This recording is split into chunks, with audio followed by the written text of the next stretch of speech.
Okay. Okay.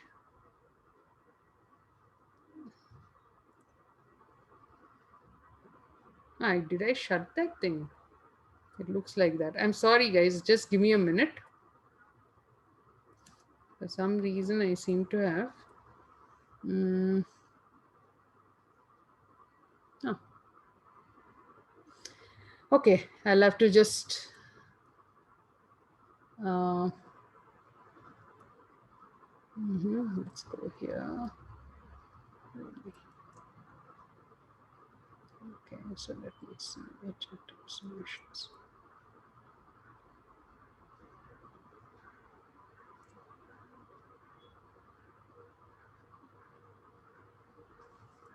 Okay, so can you see this? I mean, I think I'm on screen itself. Yes, ma'am. Yes, ma'am. Handwritten PDFs. Yeah, fine. All right. So this is the one. So essentially, if you remember what the problem said, the problem said that you were not allowed principal quantum number greater than n is equal to 4. Okay.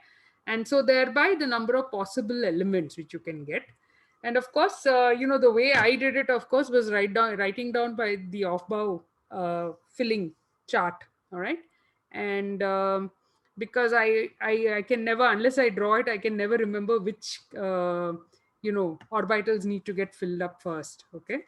So if you remember, there is a certain times there is a certain orbitals have lesser energy than things which are of a higher principal quantum number. All right. I hope you remember this from your BSc or perhaps even your school days. All right.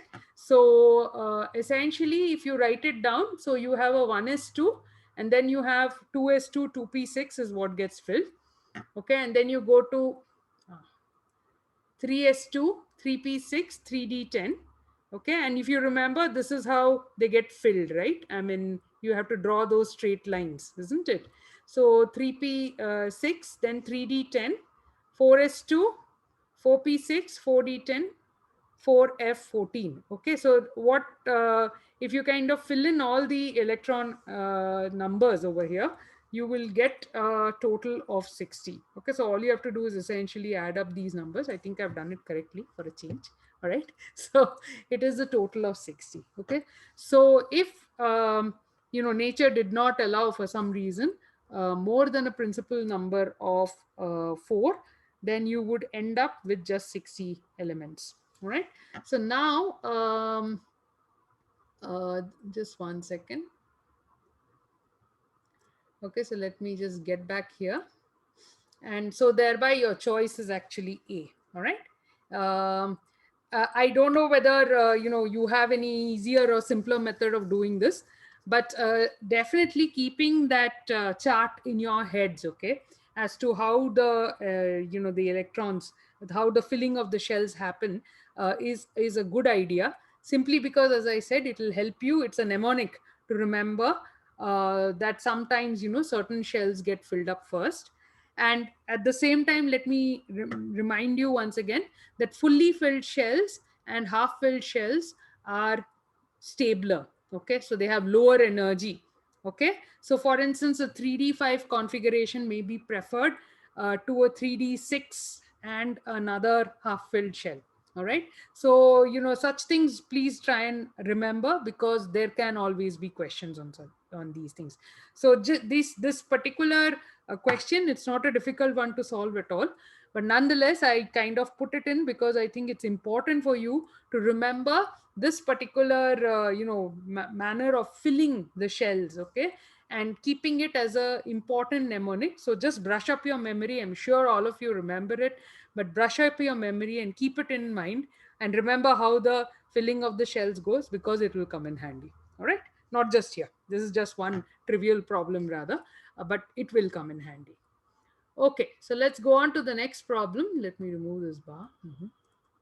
Okay, and what is this? This says that the wave function in the ground state of the hydrogen atom is given by, you're given, this is basically a constant, e to the power of minus r by a, and they have asked you what is the average value of r. Okay, So this is just the expectation value of R. Possibly you have done it already. It's a fairly straightforward question and answer. The trick is just to do the integration correctly. Okay, so let me just run you through it. I mean, I don't think there's anything very, what do you call it, tricky about this whole business. Nonetheless, just let's have a look. Okay, so this is what it is. As you can see, the numbers are all, they, as I told you, they are of a completely different set of mixed problems that I had. And then I thought I should just, basically do the classes based on certain topics. So which is why, all the solutions have come up like this. In offline classes, I would have actually done these things on the board. Okay, but here, in the interest of time, I'm just showing you the solutions. So what you have over here is, so I've just mentioned over here that the ground state would be written like this, okay? And your y00 would be essentially uh, this particular function is 1 by 4 pi, the entire thing under root, okay? Or and then you have your r10, okay, which is what will come in the ground state, which essentially looks like this, okay? So the combination of these two will probably end up looking like this. I mean, I can recognize the e to the power of minus r by a, but yeah, it should. Yeah. So now the point is that how do you essentially do the expectation value of r? Just 1 second. I need to. Yeah, fine, good. So I need to do the expectation value of r. Important thing to remember is there is always an r square, okay, which comes in the integral. All right, remember you're doing it in spherical polar coordinates. All right, so the entire volume element is sine theta d theta d phi r square dr. Okay, so there is an r square factor which will always come in. Okay, so this is the trick, the only thing that you need to remember when you're carrying out this integration. Now the rest of it, so this essentially ends up giving you a dr r cube, and then of course the square of this guy. And yeah, I haven't really bothered with the spherical part, which is that on the unit sphere at least, all spherical harmonics will come up with one, okay, if you integrate them on the sphere. So you really need not bother about this part. So in some sense it is good to segregate the two and just essentially go ahead and do this particular integration. All right, so once you do this integration, I mean, I have oops, very sorry. Okay, so this is where you have, so you essentially need to integrate from 0 to infinity r cube e to the power of minus 2r by a dr. Okay, so this is what needs to be integrated, and I have used a standard integral, and finally you end up with an answer of 3 by 2 a. Okay, so a being the Bohr radius, of course. All right, so it is 3 by 2 a. So let me again get back and we can just move on to the next problem. Okay, I don't know why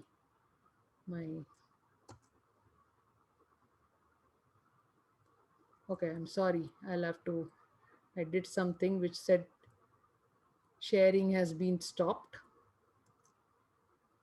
Okay, so let me just take this off. All right. I meant to actually bring it down and go back to the problems. So you can see this is choice B for 7th question, choice B, which is your correct choice. Okay, that is 3 by 2 A. All right, let's go on to the next problem. All right, so this now, I think I have put it up in that sheet which I kind of send you, things that you should remember. But nonetheless, let's have a look at this. So what does the 8th problem say? That the number of zeros in the probability of finding the electron as a function of distance from the nucleus in the hydrogen atom in a quantum state NL. So principal quantum number is given and the secondary quantum number L is given. and it wants you to find out the number of zeros in the probability of finding the electron as a function of distance. So essentially, if it is function of distance from the nucleus, it is a function of r. And what you know is that you have the radial function. From that, you have to find out what is the probability distribution, all right? And then see how many nodes are there. Okay, so let's just have a look at the solution. Okay, so let me go further. All right. So essentially, the wave function, the hydrogen atom in the quantum state. Just let me get the annotate button. I prefer the spotlight. Here we go. Yeah. So essentially, it is this. Okay. Psi NL is equal to your radial function times the spherical harmonic.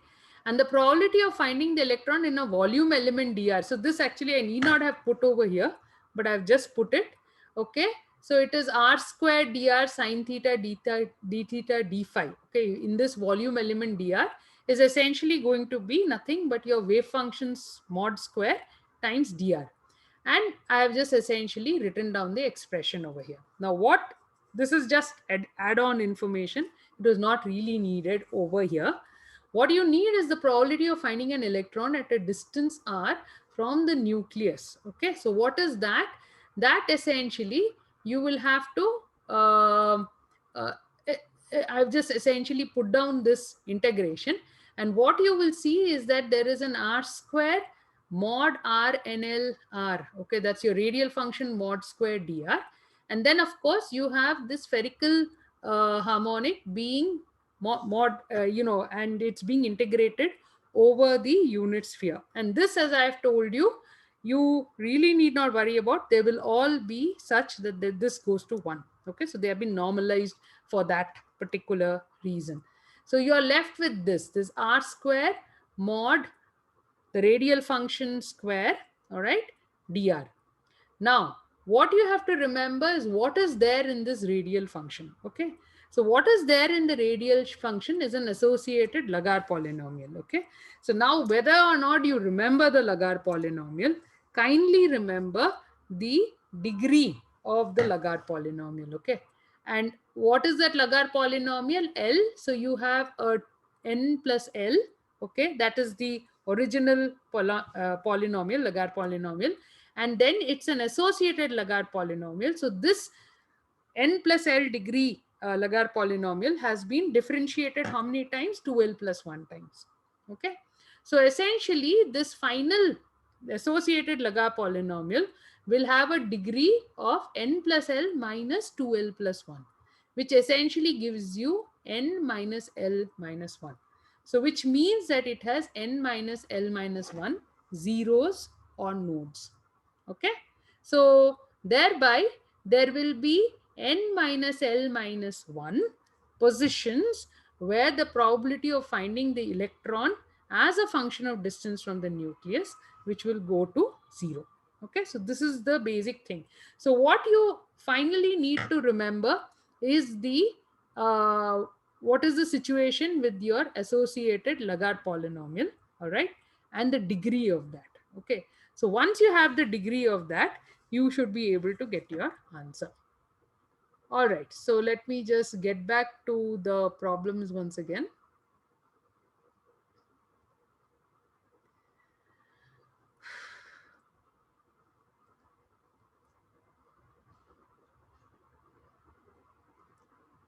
Okay, so as you can see, okay, it is essentially your D, which is the answer, n minus L minus 1. So that many positions, you're going to get an answer of 0. Okay, now just 1 second, somebody to admit into the class. Now let's go to the final problem that I have at least listed over here. Okay, and what is this problem? It is told to you that which of the following wave functions is an eigenfunction of the Hamiltonian operator for the hydrogen atom. Okay, and you have been given 4 different choices for the wave function. And what you can see is that each of these choices is a linear combination of the eigenfunctions of the Hamiltonian. Okay, so these are eigenfunctions of the hydrogen atom Hamiltonian. And you can see that this is, for instance, A psi 320, B psi 420 plus C psi 321. Okay. Now, what the first thing you need to remember is how do you identify these numbers? Okay. So it has been provided over here. The first number is an N, the second number is an L, and the third number is an M. Now, my suggestion would be that when you have multiple choice, I think Meera ma'am, Usha ma'am have already told you this n times, perhaps even I have told you, your method of doing it quickly would be to first of all eliminate the obviously incorrect choices. Okay. Now, very often these days, I think obviously incorrect choices, people aren't kind to students. Okay. So they don't give. All right. But nonetheless, please look for obviously incorrect answers. Now, obviously incorrect answers, I would say one method, for instance, over here, your N, L, and M.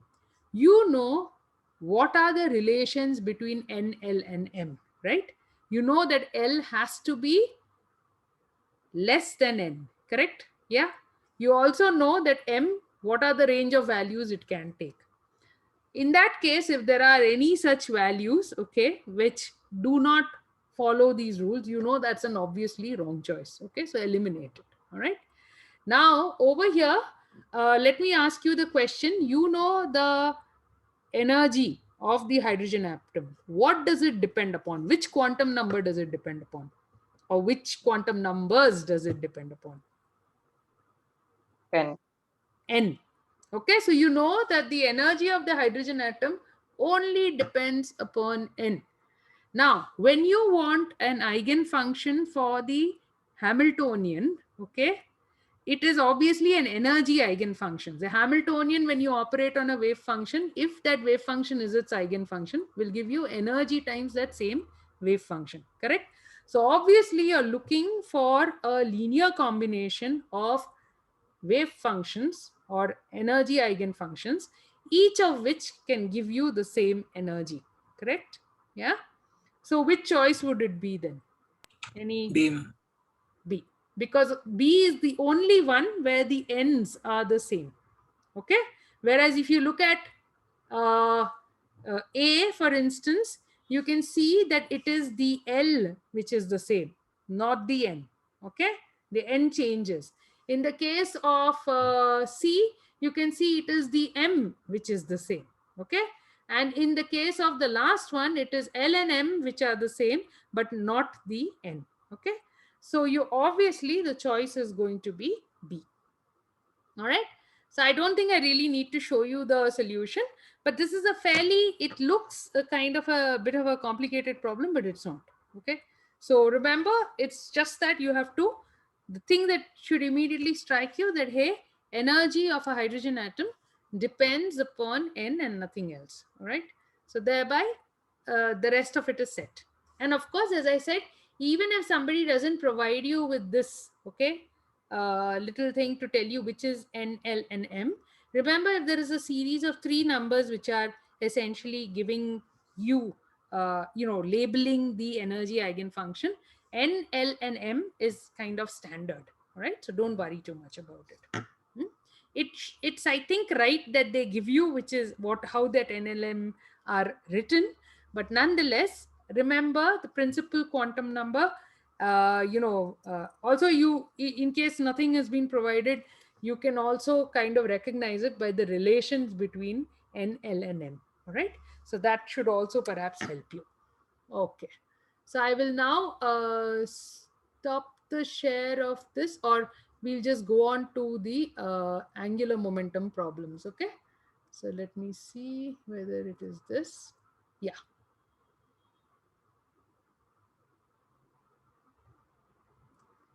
Okay, so the angular momentum problems, okay, the first one, as you can see, is essentially something which is to do with the commutation relations, right?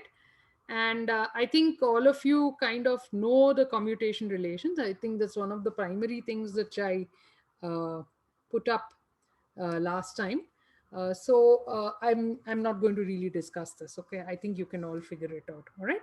So please go ahead and try it at home. Now let's come to the next problem, which is essentially you consider two spin half particles. What is the probability of finding both particles with spin up in the system in a state whose total angular momentum is zero? Okay, so this is what is asked. So now you have two spin ups, right?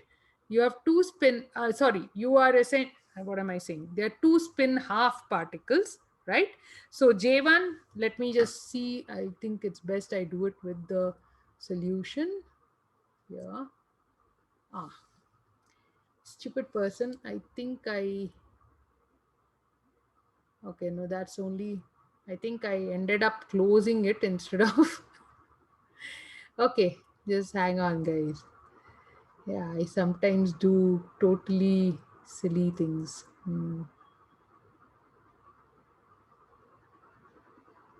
Okay, right? Okay, so this is your problem that you have two spin half particles. What is the probability of finding both particles with spin up if the system is in a state whose total spin angular momentum is zero? It's a fairly trivial problem, but nonetheless, let us just look at, so you have two spin halves, right? So your total angular momentum, if you remember, it can be, I've written it as S1 and S2, but if you were, I think I've written it in the that sheet that I set up for you last week or last class, that essentially the angular momentum values will range from J1 plus J2 to J1 minus J2, right? In steps of one. So now here your J1 is half, your J2 is half. So it half plus half, it can be 1, or it can be half plus half minus half, which is 0. Okay. And 1 and 0 are the only values of your total angular momentum. The J equal to J1 plus J2, that J square can basically, the quantum number J related with it can only take on values of 1 and 0. So here now you're asked the question that you have already the total spin angular momentum to be zero. So you know that small j is already zero. And the question that you are asking is that what is the probability that both the spins will be in spin up? Now, if the j is in zero, you know that the 2j plus 1 is equal to 1. So this is your singlet state, okay, of two spins. On the other hand, if it had the j had been 1, it 2j plus 1 would have been 3, and that would have been your triplet state. The singlet state has only one wave function associated with it. And what you do know is, if I can just show it to you, that's okay. Essentially, this is the situation. All right. So here I've written alpha and beta, alpha representing the up state and beta the down state. I think what I wrote in the notes was essentially the up arrow and the down arrow. It doesn't matter. Remember it whichever way you find convenient. But remember, this is the situation with the singlet state. Okay. So it is definitely a combination of one spin up and one spin down. And there is no probability at all of finding both the spins in the up state. But you could have, I think, just intuitively known that. So the probability over here is going to be 0. Okay. So I think that is choice D, what I wrote over there. Let's have a look. Yeah, so that is essentially your choice D. Okay. Let's move on to the next one. I think this is again kind of a similar problem. Okay, so here you have a helium atom which is in its triplet state. Okay, so now already I think I explained the meanings of singlet and triplet. I hope you're kind of remember. If you don't remember from your first semester, hopefully at least you remember from the sheet that I set up last time. And triplet state means your half plus half, these two have generated that total j of 1, right? And what is being asked is that what is the probability of finding one electron in the spin up state and the other in the spin down state if the total S or J is equal to 1 and MS is equal to 1. So, it is very explicitly given that you have a triplet state, but this has been completely mentioned to you for the atom. All right. So what do they want? Spin up and spin down, and yet, okay, so S is equal to 1, that you know, that's a triplet state, and MS is equal to 1. All right, so let us have a look at the solution.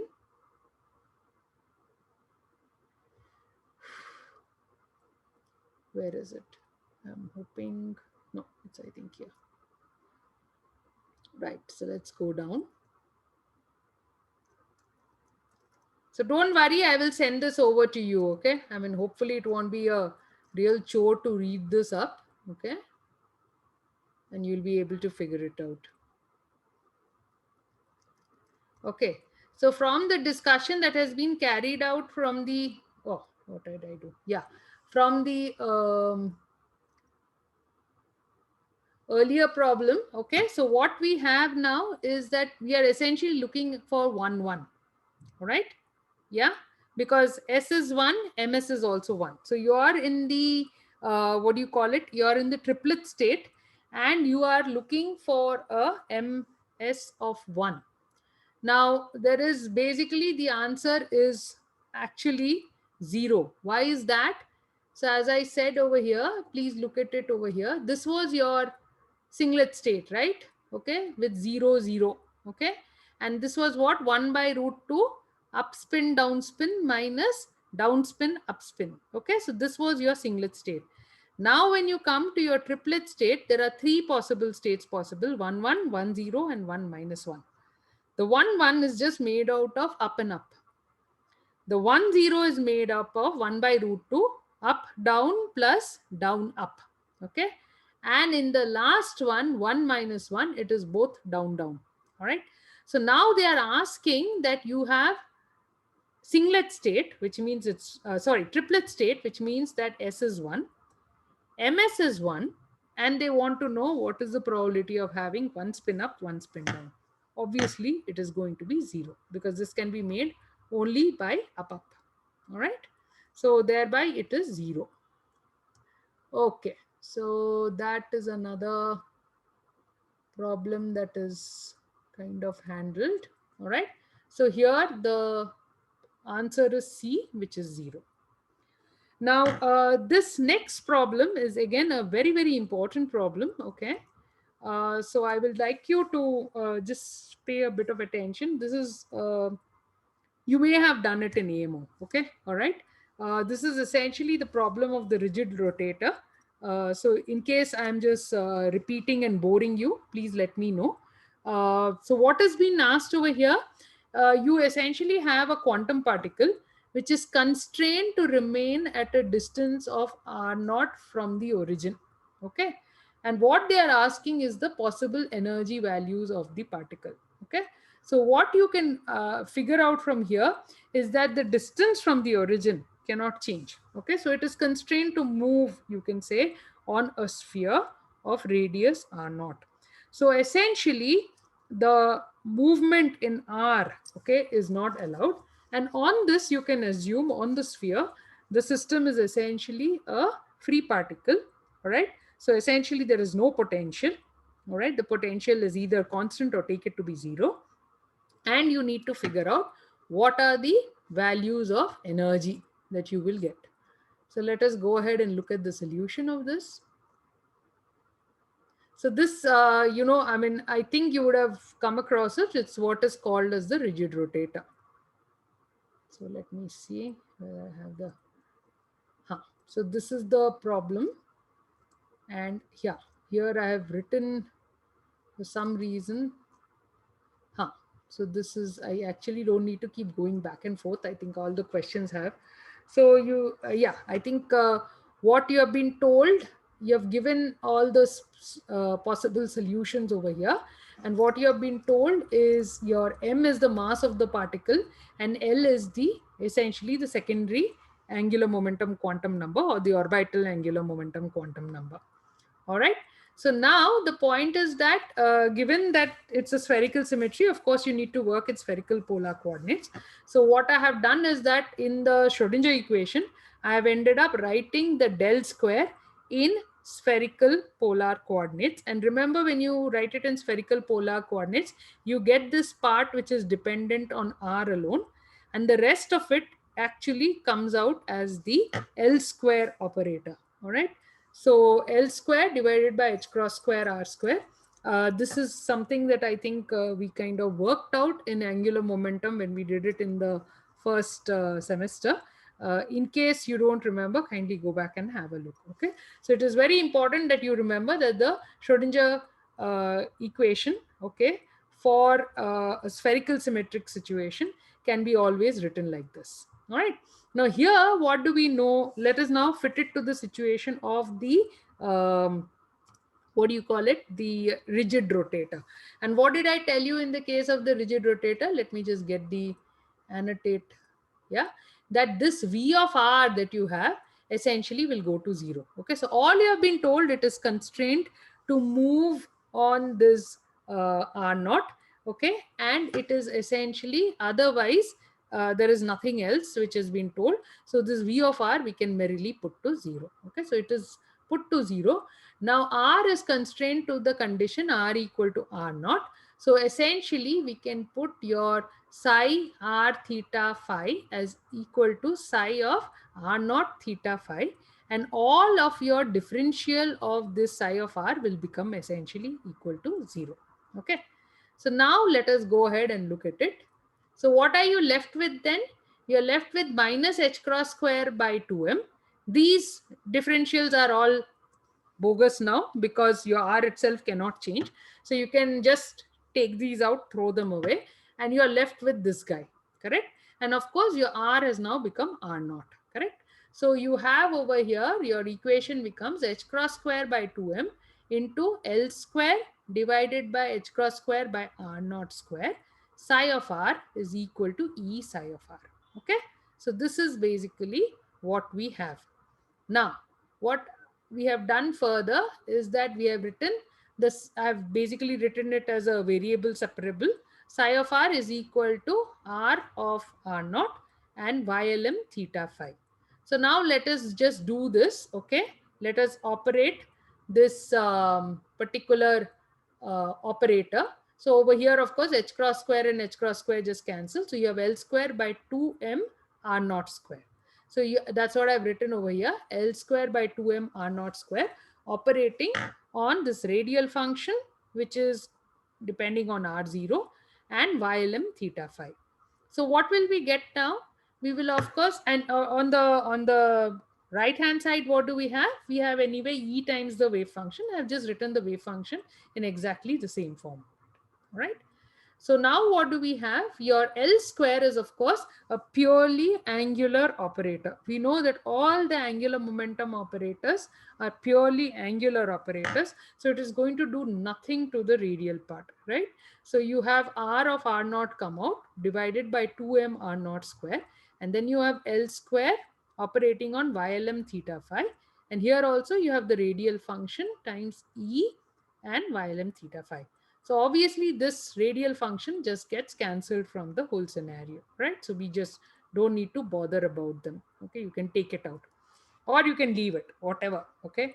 So now what do we get? Your L square operating on ylm theta phi is going to L into L plus 1 h cross square ylm theta phi. And you have over here, so let's imagine the R naughts have already been cancelled.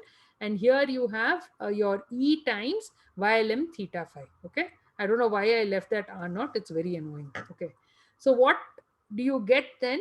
You will essentially get on the left hand side L into L plus 1 times h cross square divided by 2m R naught square times ylm theta phi is equal to E ylm theta phi. I think I just left it so that I could write it in terms of psi of r. Need not be done.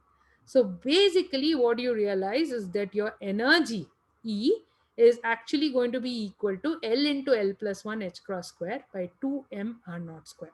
Okay. Now I do believe that you would have used this result in AMOP. If you already knew this, well and good. If you didn't know it, okay, here's the explanation. Okay. So the possible values of energy values of the particle are nothing but L into L plus 1 h cross square by 2m r naught square. Okay, so this is essentially the answer. And if we can just go up here and have a look at it, it is essentially choice A. Okay, so the rigid rotator problem is a pretty important problem.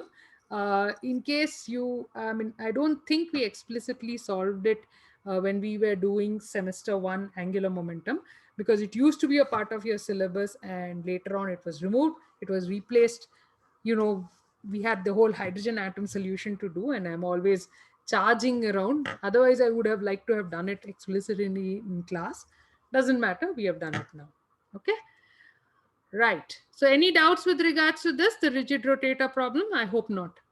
But if you have doubts, please ask, okay? That doesn't mean that I'm discouraging you to ask doubts. Any doubts, please? Yeah. Nitin, you have raised a hand, I think. Yeah, Nitin, go on. Can you hear me? Have we lost connection or something? Am I audible, guys? Yes, ma'am. Okay, fine. Can you hear me, ma'am? Hi, Nitin. Yeah, I can hear you now. Yeah, yes, tell ma'am. me. Ma'am, I was thinking about the solution in like a shortcut way. Could you tell me whether what I'm thinking is right or not? Go on, Nitin. Yeah. So the system that is described here is similar to that of a central force problem. That in that we have energy of the particle given by L square by 2I. Okay. I is the moment of inertia. So if we take that analogously, I is mr naught square. Correct. L square eigenvalue will become L into L plus 1, H cross square. So is that right, ma'am? See, you're absolutely right. Yeah. Because in fact, if you think about it, in AMO, very often you actually put in these kind of solutions. So that is correct. Okay. Except that the quantization will put it as L into L plus 1 H cross square. Perfectly okay. Yeah. No, and I would really encourage people to think like this, because this is what will give you quick solutions. Okay. So you don't need to do all this. This is the formal, calculation you would do, all right, for a rigid rotator.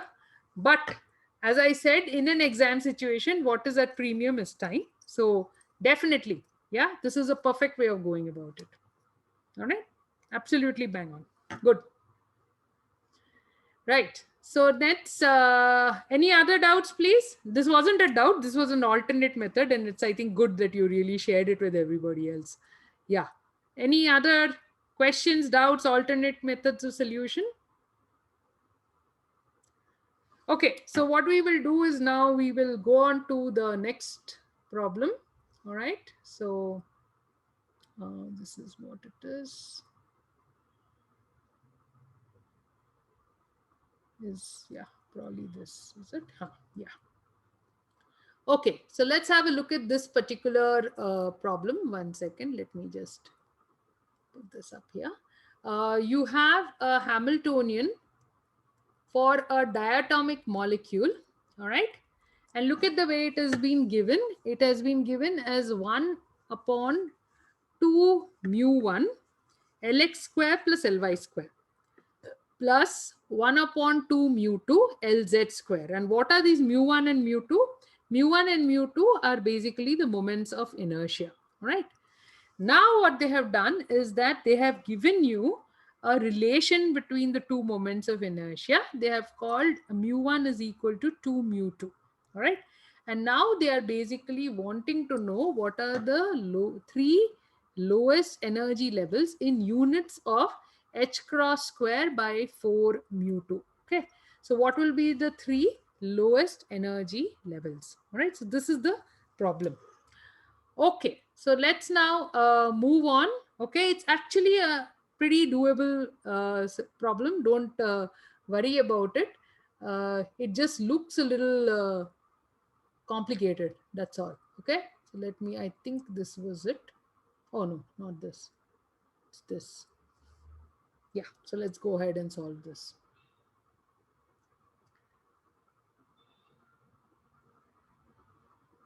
You can see the fact that, I have written it in different colored pens shows that I have solved them at different points of time. Okay. So this is, yeah, I've restated the problem again, and let's have a look at the solution. Okay. So your Hamiltonian, if you remember, how was it written? As 1 upon 2 mu 1 Lx square plus Ly square plus 1 upon 2 mu 2 Lz square. Okay. Now what we are doing over here is that we are essentially um, uh, putting in the fact that your mu1 is equal to 2 times mu2. So let's do that. So you have 1 upon 4 mu2 Lx square plus Ly square plus 1 upon 2 mu2 Lz square. Now just club them together. So you will get 1 upon 4 mu2, and here you will get Lx square plus Ly square plus 2 Lz square. Now what we do know, nicely enough, that your Lx square plus Ly square plus Lz square is nothing but L square. Okay, so what do you get over here now? 1 upon 4 mu 2 Lz square, L square plus Lz square. Okay, so your Lx square plus Ly square plus Lz square, you just put it as L square, and then you get a plus Lz square. All right. So now let us say you have an energy eigenfunction. Okay. So that's why I'm putting an E over here, and then there's of course an L and an M.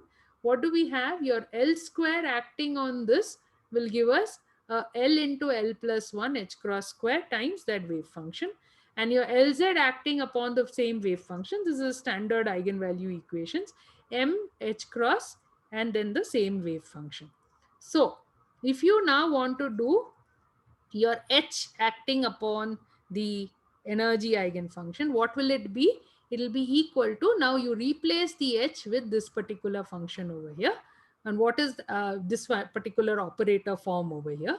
And what is that? 1 upon 4 mu 2 into L square plus Lz square acting upon that same energy eigenfunction.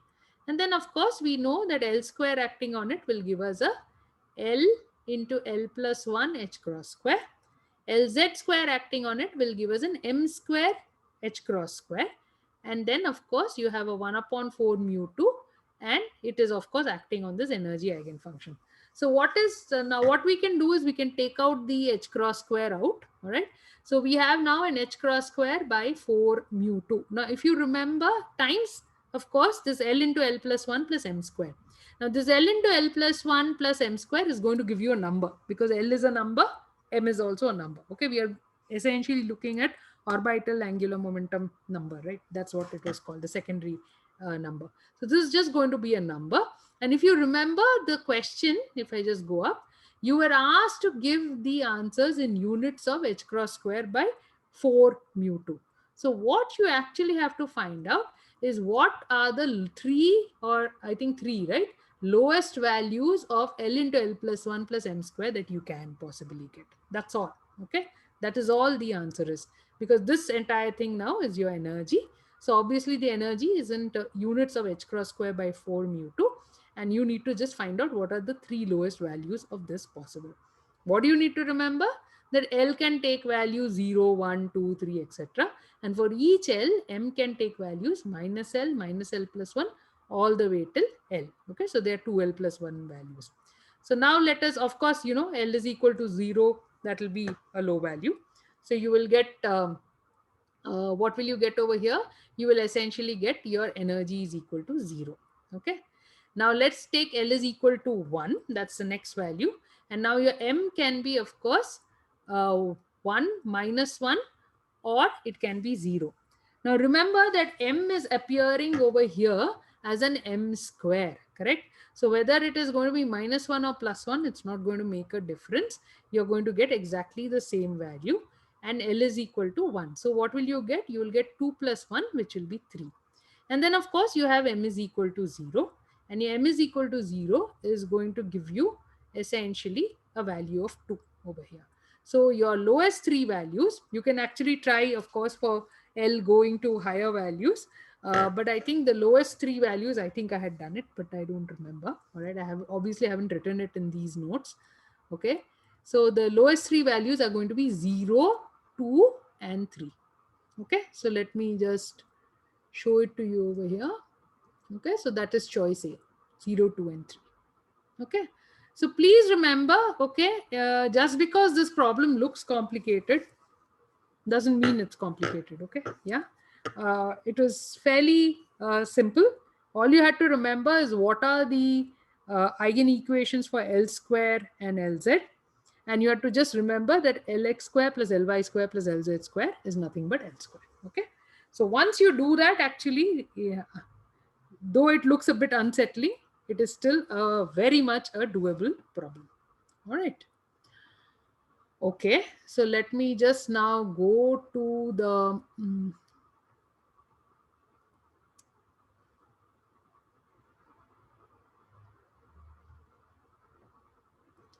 right. So let me close this and let's go back to the problems. Okay, so yeah, now this is a problem I would have actually have liked to have done with a bit of care, but nonetheless it doesn't matter. I've actually have a very nicely written out solution which I'm going to put up. Okay, so I would like you to take a look at this problem. What does it say? That there is an atom in the state with eigenvalues j is equal to half and jz is equal to half, where your jjz, okay, your ket, denotes a state with the eigenvalue of the total angular momentum j and the z component jz. Consider now another system. This is now a rotated system, okay, x prime, y prime, z prime, with the z prime axis inclined at 60 degrees to the original z axis. Okay, so you had, obviously you are able to, the original state, that the total magnitude was something, and the projection on the z axis. Now what you are saying is that you have now another coordinate system where the z-axis is tilted at an angle of 60 degrees to the original. Okay, and what is now you're being asked is, what is the probability for the atom to be in the states half half or half minus half in the new z-axis frame? Okay, so we are calling it the primed frame. So in the prime frame, what is the probability that you will get half half and half minus half? Okay, unfortunately, I think I'm over my time limit, but I will just show you what the solution is. Okay, so nicely enough, I had, I think last time, thanks to as already being in the pandemic condition, I think I had written out this entire solution. I had worked it out for a general angle, I think theta, which you can see from the figure here. All right, and what I will do is I will share the solution with you. So let me just at least explain the premise to you.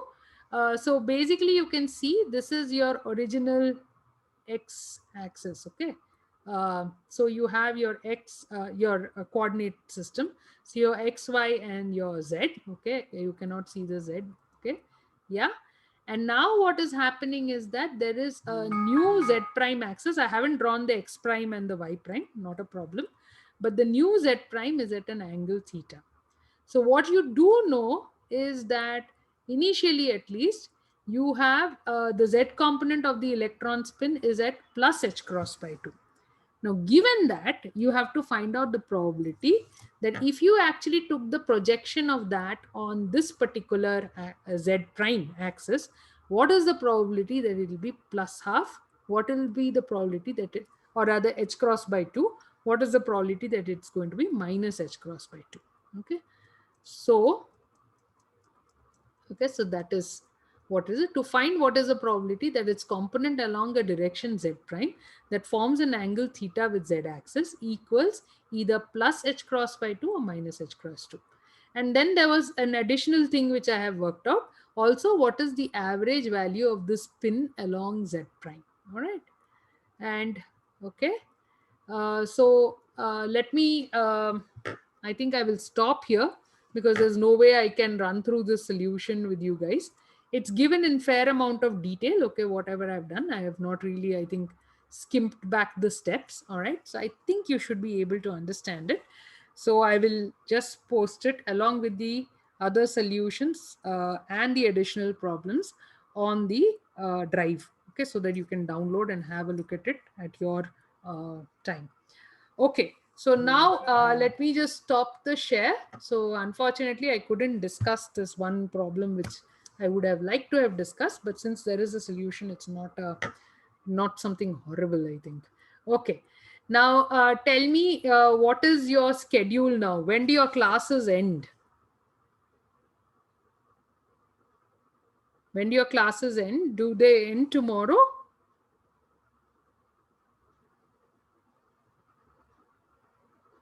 Till when are you supposed to have your online classes? Okay, I'm going to stop.